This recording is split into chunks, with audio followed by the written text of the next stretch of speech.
उत्तर प्रदेश विधानसभा के बजट सत्र 2025-26 में मुख्यमंत्री योगी आदित्यनाथ ने विपक्ष पर तीखा हमला बोला। उन्होंने समाजवादियों पर दोहरे चरित्र का आरोप लगाते हुए कहा कि सरकार के हर अच्छे कदम का ये विरोध करते हैं। सीएम ने बजट को विकासोन्मुखी बताते हुए विपक्ष को रचनात्मक भूमिका निभाने की नसीहत दी। उत्तर प्रदेश के विभिन्न बोलियों को, भोजपुरी, अवधी, ब्रज और बुंदेलखंडी को इस सदन में सम्मान मिल रहा है और हमारी सरकार तो इन सब के लिए एक एकेडमी का भी गठन, अलग अलग एकेडमी के गठन की कार्रवाई को भी आगे बढ़ा रही है।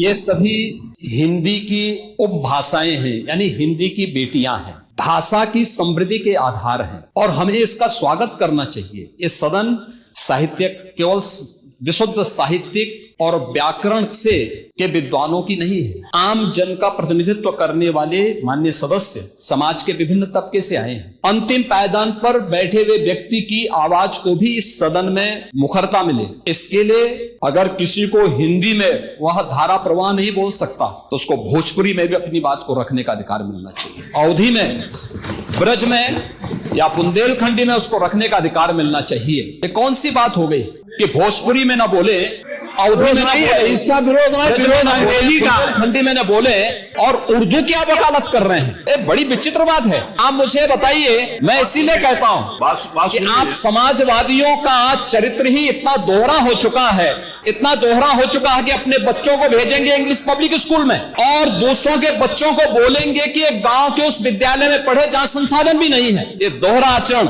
और जाकी रही भावना जैसी प्रभु मूर्ति देखी दिन तैसी, यह तो आचरण आप लोगों का है। इसीलिए आपने कल भी भोजपुरी का विरोध किया, अवधी का विरोध किया, बुंदेलखंडी का विरोध किया और आप लोग अपने दैनिक जागरण में, दैनिक जीवन में इस प्रकार के आचरण के आदी हो चुके हैं।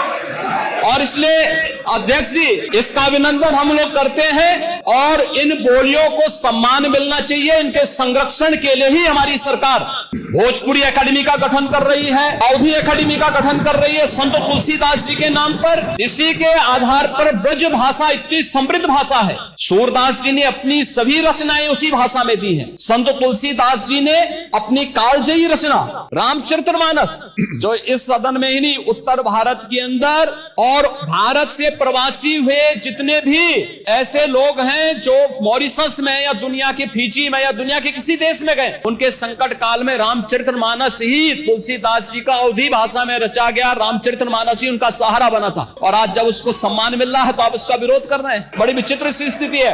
आप हर अच्छे कार्य का समाज, आज के यही ढोंग है आप लोगों का, यही ढोंग है। हर अच्छे कार्य का आप विरोध करेंगे, हर अच्छे कार्य का आप विरोध करेंगे। हर अच्छा कार्य जो प्रदेश के हित में है, देश के हित में है, आप उसका विरोध करेंगे।